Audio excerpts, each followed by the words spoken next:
I'd like walk in this door and I'd felt this like weight just be put onto my shoulders. You're not good enough to be in this family. You're a failure to them. You shouldn't be alive anymore. Just end it all and save them.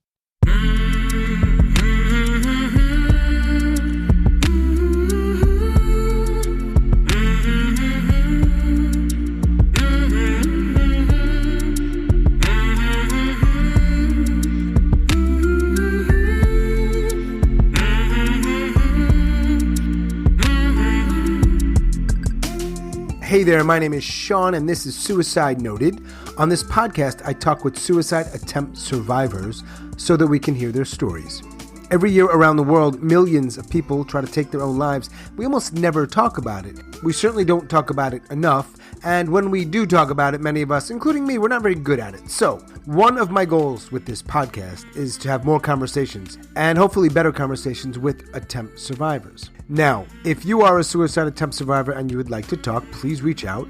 hello@suicidenoted.com, on Facebook or Twitter @SuicideNoted, and you can check the show notes for an additional way you can reach out, more information on sponsoring and supporting this podcast and our mission, which is to help more people in more places feel a little less shitty and a little less alone, ways you can volunteer, and of course, our membership program. I want to thank Margaret and Carla and Audrey and Sharon who recently joined us. I want to thank anybody who's given a donation via the Red Circle platform, which is where we host the podcast. They do not give me your names, but hey, you know who you are. Thanks very much. And of course, those of you that are in the recently formed group on Signal, thanks for joining. Thanks for trusting. There's a lot of thanks going around today, like all of you who listen. And those of you who have given us reviews, especially the 5-star ones and the ratings. We love it. And if you're interested in that membership program, there is a link in the show notes towards the top. Check it out. Have a look. Have a read. If you're interested, if you're able to do it and you have the means, we would love your support. And we need it. Finally, we are talking about suicide on this podcast, as we do every week. And as the title suggests, it's not a great fit for everybody. We know that. So please take that into account before you listen or as you listen. But I do hope you listen because there is so much to learn. Today I am talking with Jess. Jess lives in Wyoming and she is a suicide attempt survivor.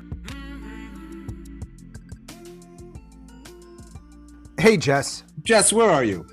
I'm in Wyoming. Do you know why that makes me happy? Because I'm your first.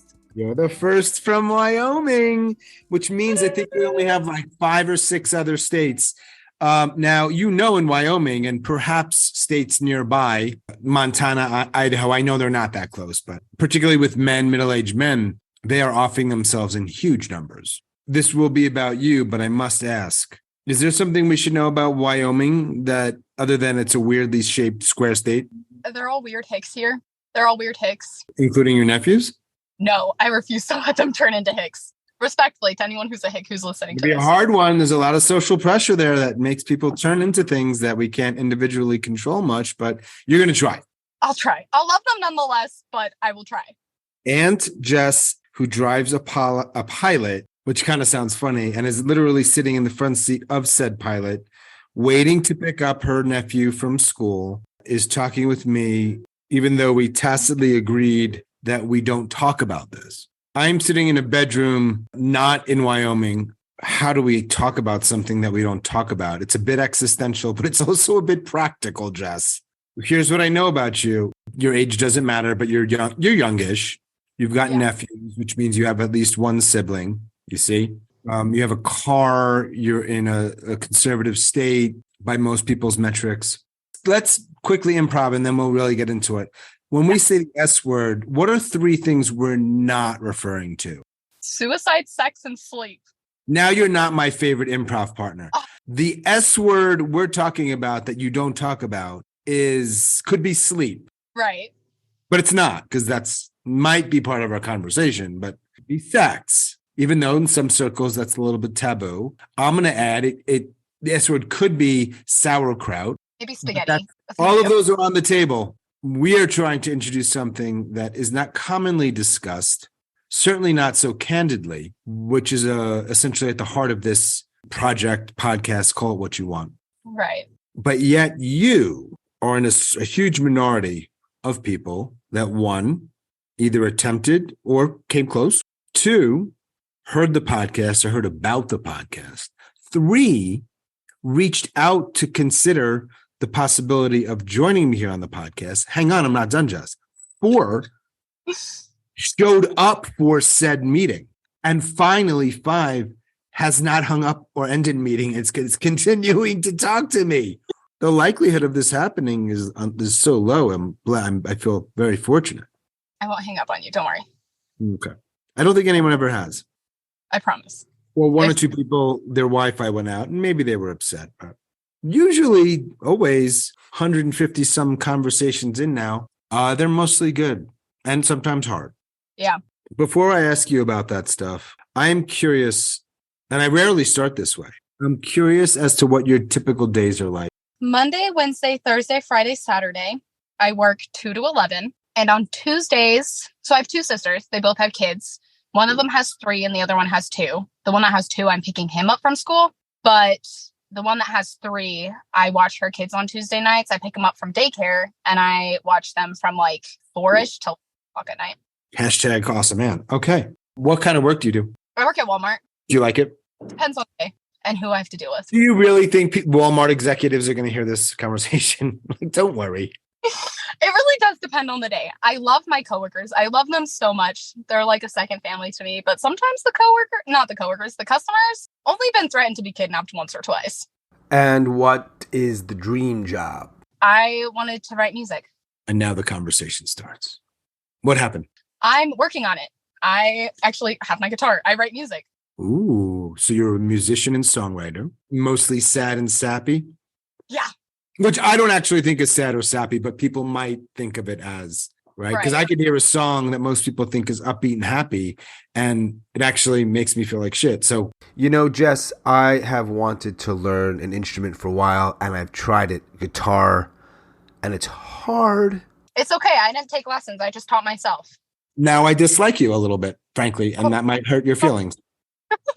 But I'm envious. I live in a state of envy. You also are in a somewhat not huge category, though probably growing for better or worse, and most people would say worse, of people who at one point in their lives either tried to end their lives, perhaps more than once. We're going to go against the grain and actually talk about the S word. What I want to know is at some point, presumably in the past year, maybe the past month, you decide to search for something using the S word. I want to know about when that was and if you would share why that was. So I got COVID last year, right after Thanksgiving and right before Christmas. And I live alone. I live on my own. And I was just really depressed. I was like, I've tried multiple ways to end my life. We'll say it, suicide. But I was like, okay, I've tried so many different ways to kill myself. So we're just going to Google. So I went to TikTok. I went to Google. I did not show up in TikTok. I did not show up in TikTok. No, I just Googled on like TikTok, on YouTube, on Google, on podcasts, like ways to commit suicide. And your podcast showed up. Hold up. Here we go. Okay. So just to be clear, because people have different intentions and reasons to look for it. Right. Yours wasn't so much like, I want to hear people's stories. Yours was, I want to end my life. That's not what we really do here, but nonetheless, mine showed up. Yep. A month ago. Okay. So it didn't take long for you to listen to it and then email me. Yeah. Because you first wanted to look for ways to die. You don't need to email me for that. So I genuinely feel like whoever hears this, something they hear in it could be their guide to survival. Something I share of how I cope or something in my story they can relate to, and it'll help them. So you're somebody who contemplates ending their life, but you're wanting others not to? I never, ever want anyone to feel the way that I felt, which I mean, obviously they do because this podcast exists. People share their stories like I've heard them. It breaks my heart knowing that these people feel those things. Obviously, I can't control it, but I'm like, that like makes me so sad for them. Do you think I might be a psychopath or a sociopath? Because I wouldn't quite use the word breaks my heart when I hear it. And I mean it. But we're different. We're different. That's what makes us us. Do you remember the first time you thought about suicide? I do. So I got diagnosed with a neurological disorder. I have neurofibromatosis, which causes tumors to grow in the nerve, brain, and spinal cord. And I have 17 tumors. 18 tumors. We found one the other day. I have 18 tumors. It's not cancerous, but there's no cure. And I always like felt out of place with it. Like I have ADHD and I have learning disabilities and I have like all these other like issues that come with it. I always felt like I was never good enough. Like my dad always would like drill that into my head. Like, you're not really a good enough daughter. You're not this, you're not that. It always made me feel like I was failing. And then on top of that, I was being bullied at school. And so I was about like 9, I think. Yeah, I was 9. And I was like, I'm done. Before I even knew what suicide was, I was like, I'm done. I want to end it all. So I grabbed a steak knife out of the kitchen and I tried to kill myself. But my dad walked in. So you had no concept, movies, TV. This was just essentially, I don't want to be existing anymore. But you knew enough. I mean, 9's not that young. You knew enough. These are certain ways it might work. So you take a knife one day where you think nobody's home. Now, is that moment, and I use this word carefully because it's a tricky one, because clearly you've been dealing with a lot of stuff. You've been thinking about a lot of stuff. Moment a little impulsive, or like you're walking home, you're like, no, I'm going to go into the kitchen and I'm going to fucking kill myself? No, I had grabbed the knife and I had put it in there a couple of days before. And I was like, every night when I'd get home, I'd be like, today's the day. I'm just going to do it. I'm just going to end it. I'm going to end it all. But I'd always hear my dad, like my family's voice in the back of my head being like, that's being dramatic and asking for attention. So don't do that. So I couldn't. So the day I finally got the nerve to do it, I had like, I don't know if this is too dark. And if it is, you can edit it out. But I pierced skin and my dad walked in and I threw the knife across the room. And he was like, hey, kid, what are you doing? I'm like, nothing. I'm just hanging out. But like you could see, like I was bleeding. And he was like, oh, okay. Love you. Bye. You didn't try it on your wrists or your throat. You tried it on your heart. Yep. Because at that age, I knew if your heart stops or something happens to your heart, you die. So I was like, that'll be the quickest way to go. I used a steak knife. Oh, man, you have so much to learn. What are they teaching you kids in Wyoming? Jeez. It wasn't raised here. My dad was in the military growing up, so I grew up all over the world. Oh, give me the places. So I was born in Colorado, and then we lived in California. Then we lived in Italy. Then we lived in Texas. Then we lived back in Colorado, and now we're here. And where were you when you were 9? I was in Texas. Family's in Texas.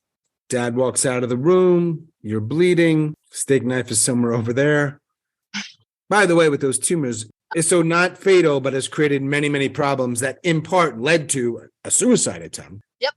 Impossible to know, had you not had that condition or illness, what might have happened. That's magic wand stuff. I will ask, outside of the specific or arguably measurable things like that, you did say stuff around bullying. Family life was not ideal.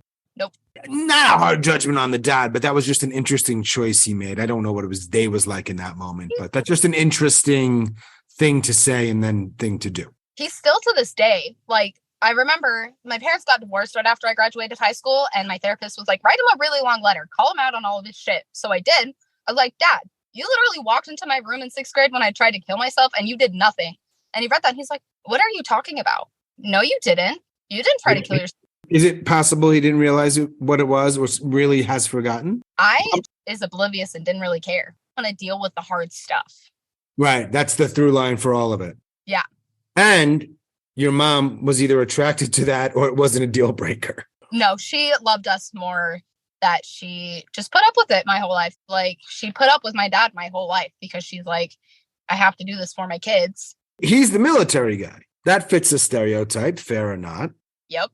You're moving around some, for better or worse. Probably worse. Oh, worse.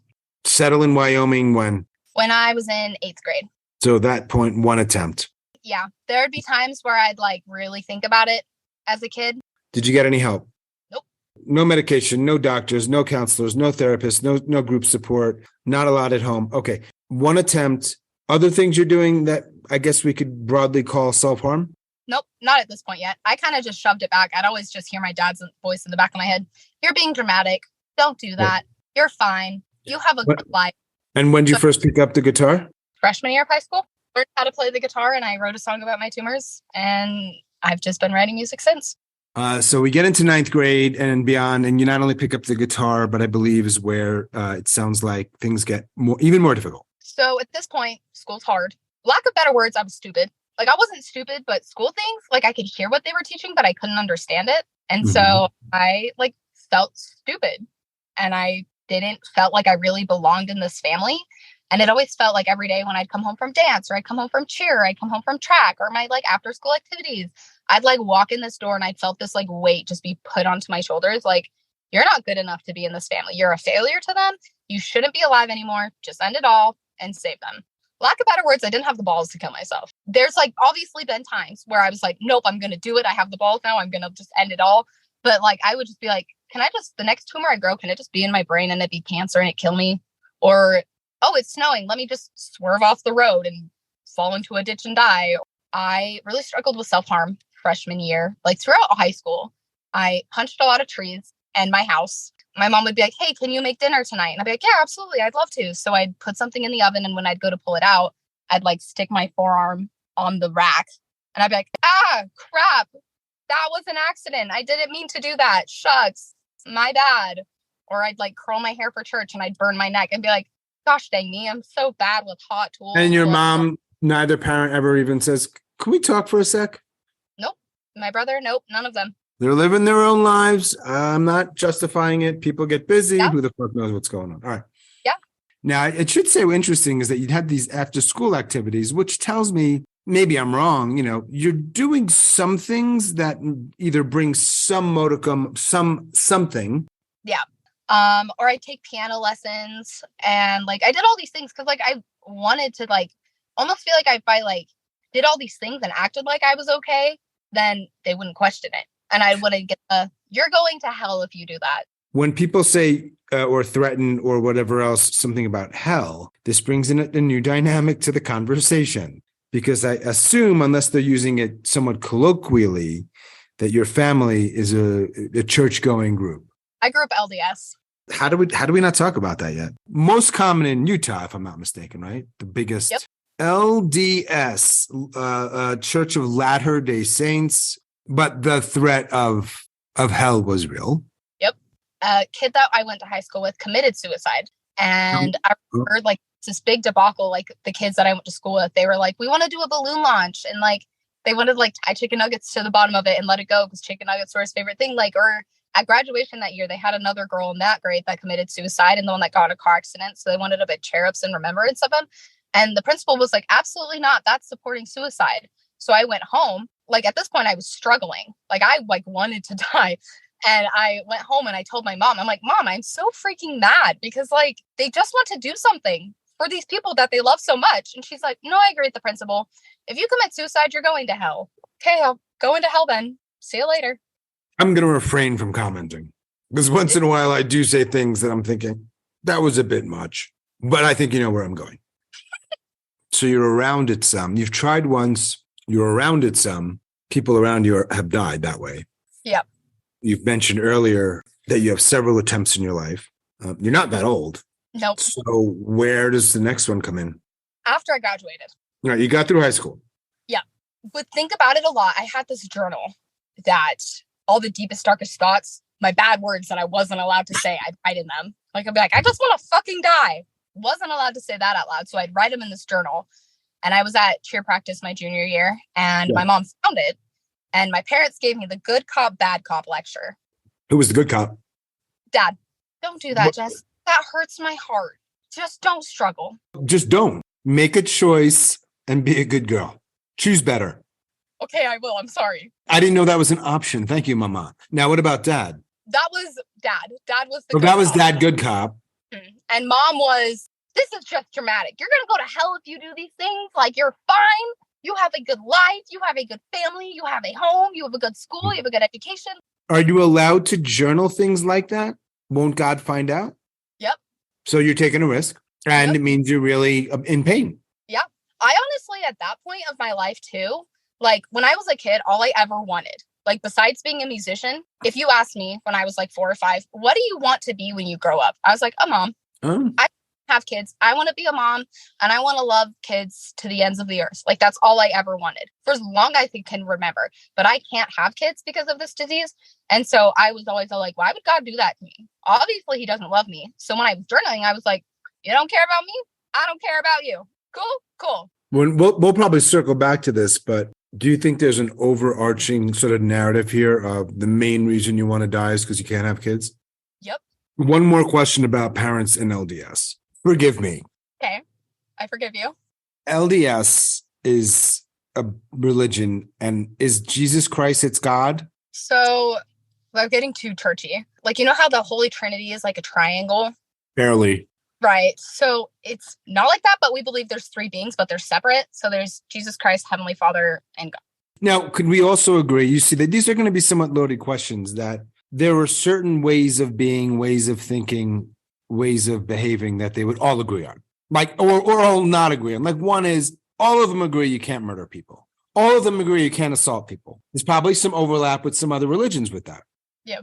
Because there's sort of these like big universal human things that we mostly agree on. What I want to know to any of those three, the question I want to ask is, when you have a son or daughter who's in pain, is the way your mother spoke to you in the spirit of her religion? Yeah. Why do I feel like pushing back? I definitely feel like I love my mom. I love my mom to the ends of the earth. Kind of glad she won't be hearing this podcast.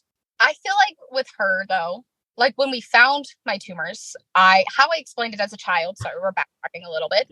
I was at church and I fell off a water heater. I was playing with my friends and I fell off of it and my stomach hurt. And we all thought, oh, she fell off. She just landed on her stomach. But how I explained it was I thought I broke my stomach. Like how you break bones. I thought I broke my stomach. I felt like someone was like hammering me in the gut with 100 hammers repeatedly over and over again. Is how that pain felt. And my mom was like, you're fine. Like, you'll be fine in the morning. But I wasn't. Cried all night. I didn't sleep. And they took me to the hospital the next day and they're like, she has a tumor. I feel like it's the same way with my depression and like suicide attempts and like self-harm and anxiety, is there's not like physical, like, oh, her stomach hurts. There's a tumor inside of her. We have proof. There's no physical evidence and proof of depression and anxiety other than just being sad. And with that, it's like, just get over it. You're fine. Pray, goes to church, ask Jesus for help. You're fine. So the way you interpreted my question was, because you could pray and maybe get better, her response was aligned with the values. Right. My take, and it's also more, maybe just a completely different perspective, it doesn't feel like, and I'm sure she's a wonderful human being and a good mom. And I was under the impression that God, almost any religion's God, is all about love more than anything else. The thing that I guess I'm stuck on is that was her way of expressing love. Oh, yeah. But could you argue there comes a point where that's no longer acceptable? Because if I say to you, my way of loving you and is teaching you in the world that life is hard, so I have to hit you, where do we draw the line? Yeah. Sorry, in this particular case, make that a little bit about your mom. That's okay. What or how would you have wanted either of your parents to engage with you? Honestly, I wouldn't have wanted my dad to be a part of it at all. But my mom, I wish she would have just hugged me and listened without the judgment of it.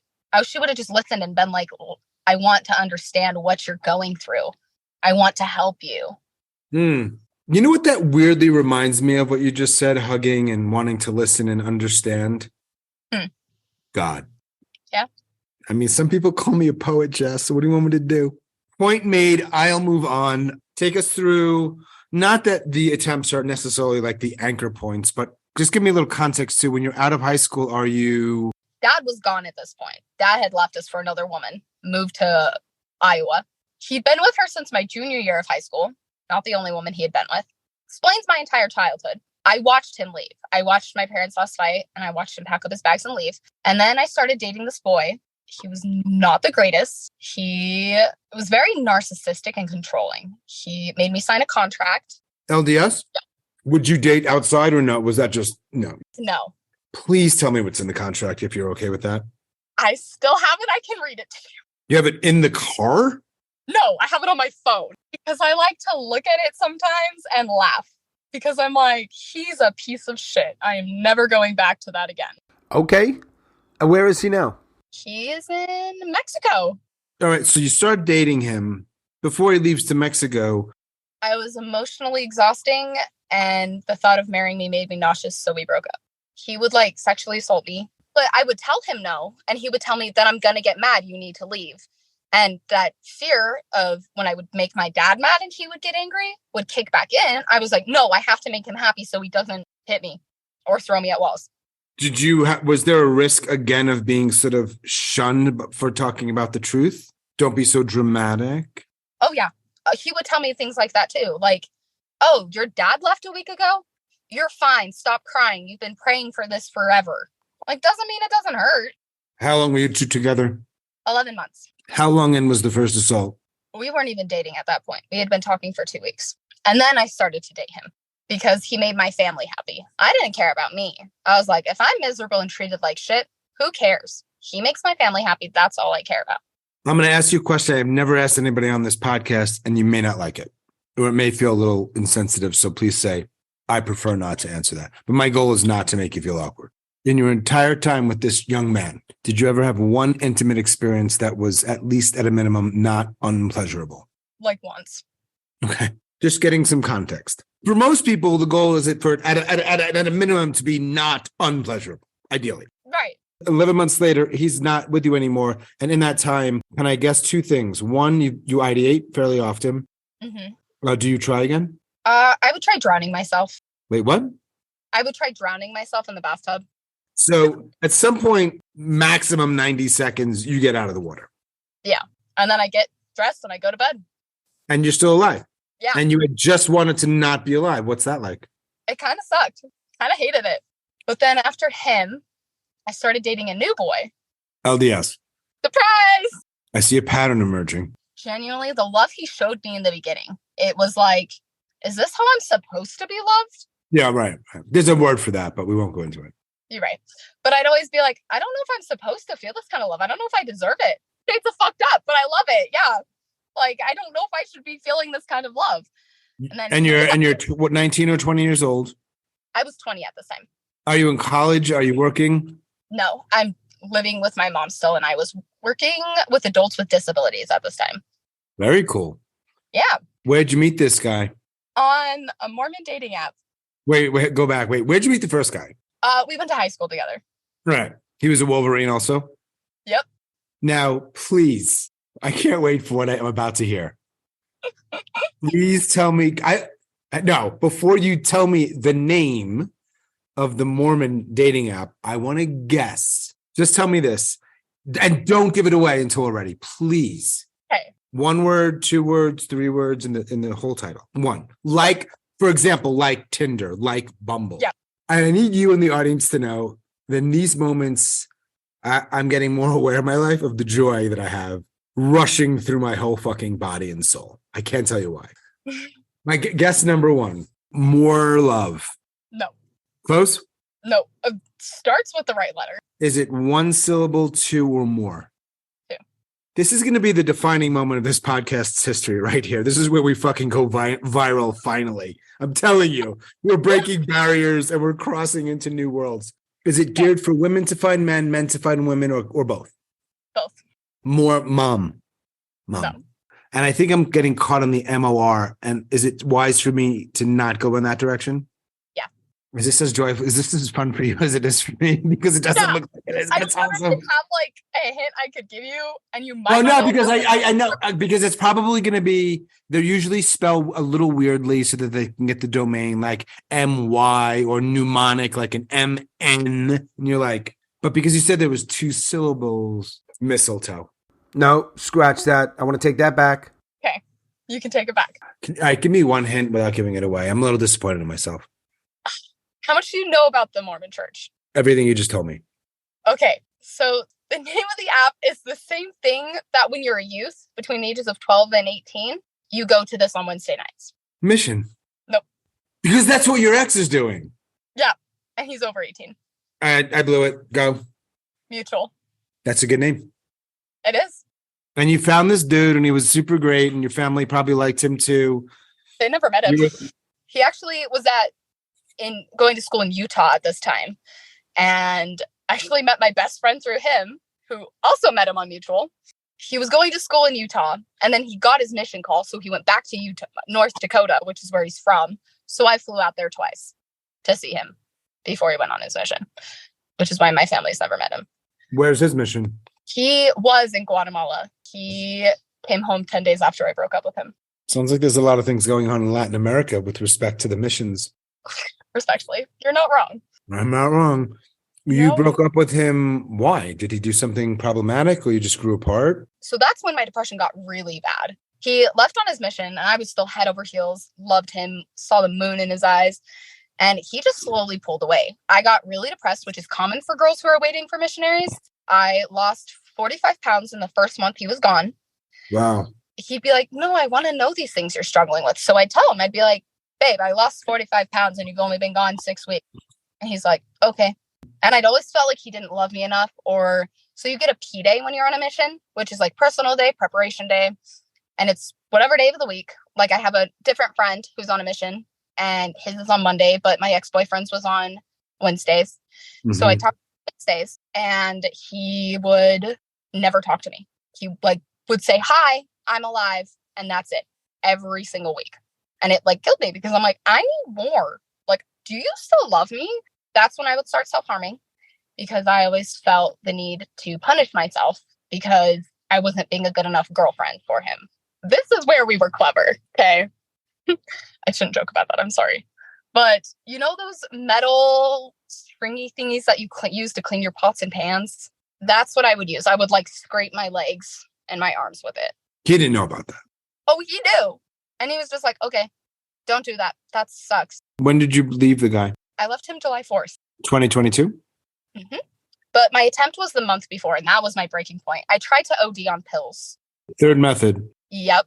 I'd finally gotten help. I had gone to see my doctor, and I was like, I'm really sad all the time, and I don't want to be sad anymore. So she prescribed me Lexapro for my depression. And she was like, go see a psychiatrist, though, to like actually diagnose you. But we're going to give you this, and we're going to give you hydroxyzine to help with when you're like anxious and you can't like calm down. Saw a psychiatrist and he diagnosed me with severe major reoccurring depression. Do you agree? Yes. After that, I had gone to work the next day. It was a Saturday. I'd gone home and I had poured 4 or 5 of my Lexapro pills, 4 or 5 of the hydroxyzine, my Adderall, all of it, all of the pills I could. I poured them in my hand and something in me was like, you need to call your best friend. So I called her and I was like, babe, okay, I call her babe. I was like, babe, I'm gonna die.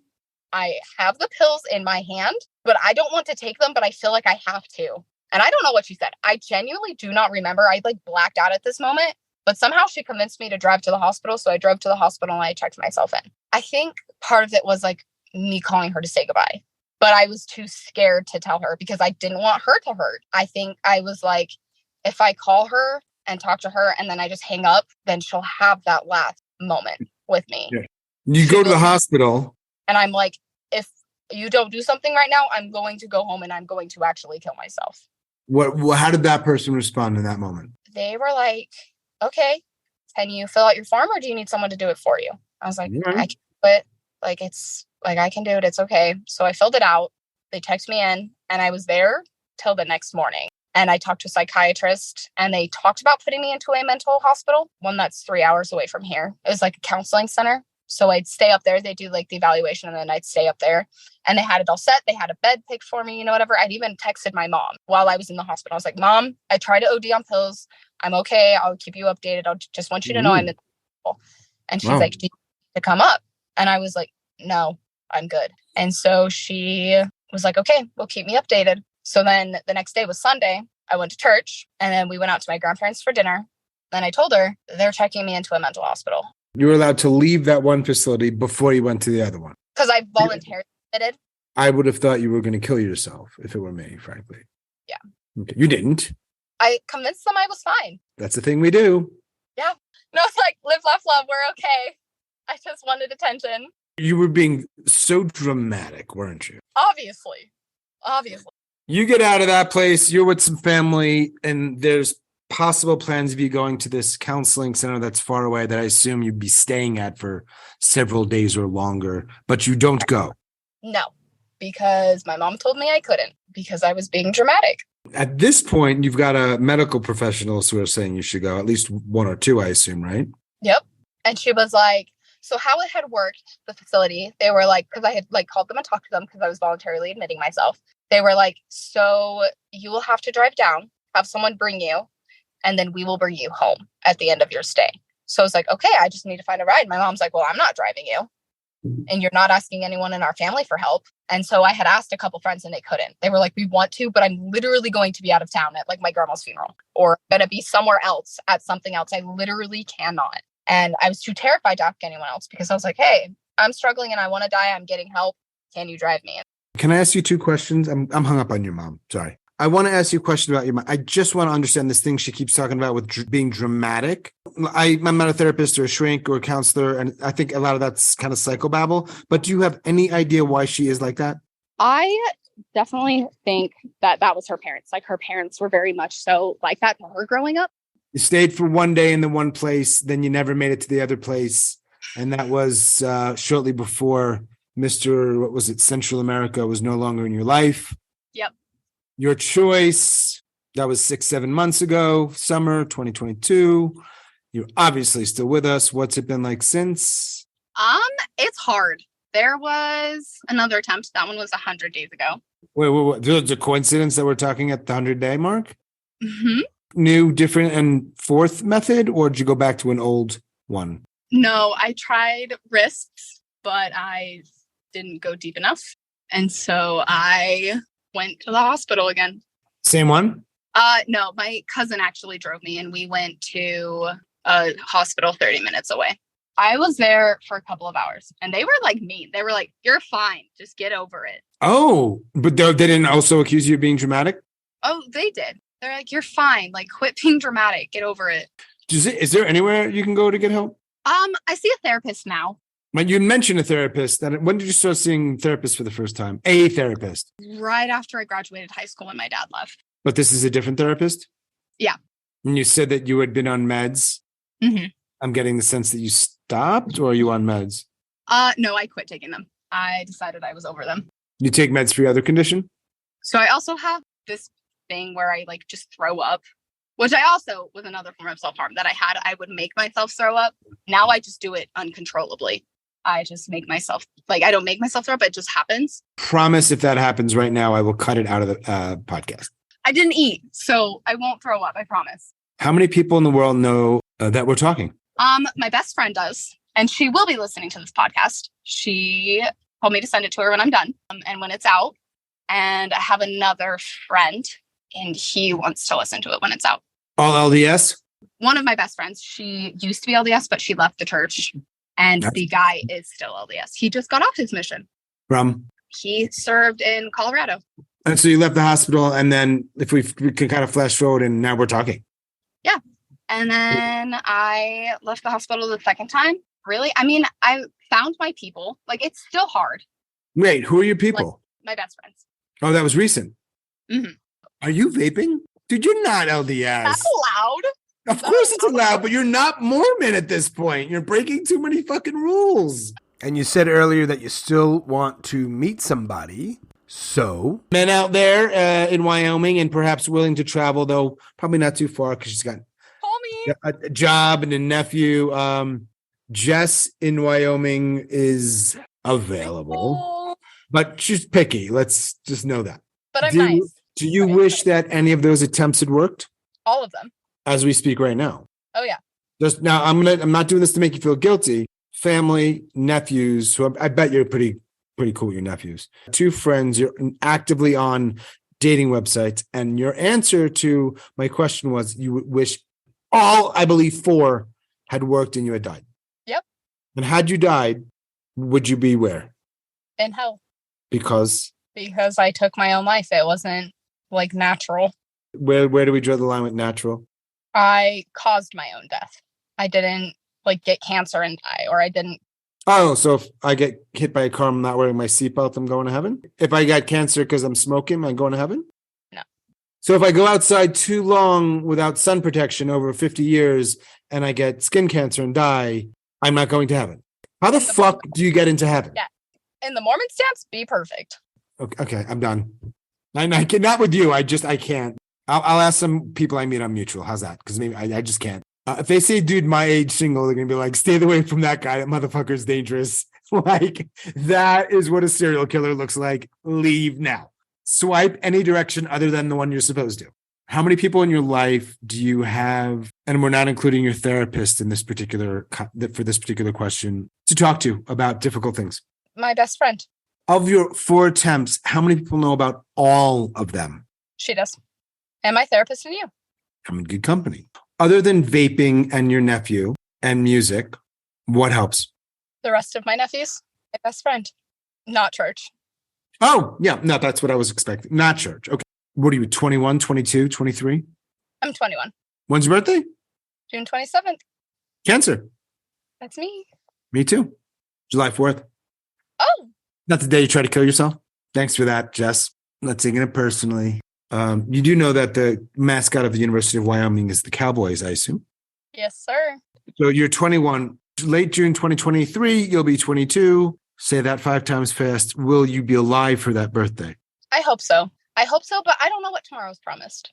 Like, I'm okay today. Like, I'm doing pretty good, but that doesn't mean I'll wake up tomorrow and still want to be alive.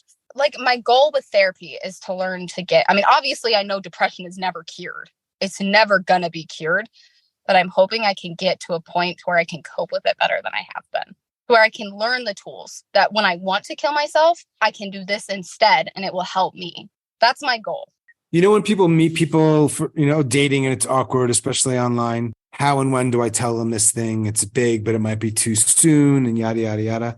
I'm totally good being wrong, but is your big thing, I can't have kids? Yep. And is number 2 like way lower down? Yeah. My depression and my anxiety is way lower down. Is that on your profile? Do you actually let people know in advance? No, I usually hold off telling them that one for a while. Let them figure it out on their own. Just kidding. A lot of people would have quit anything related to God. And I did. So what brought you back? My friend that is on a mission right now. Where is she? He is in Japan. He loves it. He comes home in 2 months. Is he a potential? No. It's only audio. Don't worry. I only say it like that because he'll probably want to listen when he comes home. It's a podcast. He can listen anywhere in the world. He can't on his mission. You can't listen to podcasts on the mission. What can you do? Go to church and teach about Jesus. And basic bodily functions, I assume. Yep. I'm pretty sure a lot of those dudes are breaking some of those things, but we don't need to talk about that. Someone from the church might be listening. So, do you have any myths around any of this stuff you want to dispel? When people are genuinely depressed, it's not asking for attention. It's not an attention-seeking thing. Obviously there are those exceptions, but there are genuinely people out there who are seriously depressed and seriously want to die. And hearing things like that doesn't help. They just want help and they want to be heard and they want to, it takes a lot. As someone who's depressed, it takes a lot for me to open up to someone and say, hey, I'm really not okay. That's the big myth. Yeah, that was my story. Well, thanks for telling it. Yeah, of course. Thank you so much. Enjoy your nephews. Enjoy those other things, though there aren't many. But mostly thank you very much for joining me and talking with me and being open. And if you've heard the podcast, I'm always awkward and weird when these things are over. So I'll just say thank you very, very much. And we'll talk soon. Of course. Thank you. Bye, Jess. Take care. Be Bye. safe. Ciao. You too. As always, thanks so much for listening and all of your support. Special thanks to Jess out in Wyoming. Thank you, Jess. If you are a suicide attempt survivor and you'd like to talk, please reach out. hello@suicidenoted.com on Facebook or Twitter @suicidenoted. And check the show notes for all kinds of other things, including another way you can reach out to us and information on our membership. We would love your support if that's something you can and want to do. That is all for episode number 155. Stay strong. Do the best you can. I'll talk to you soon.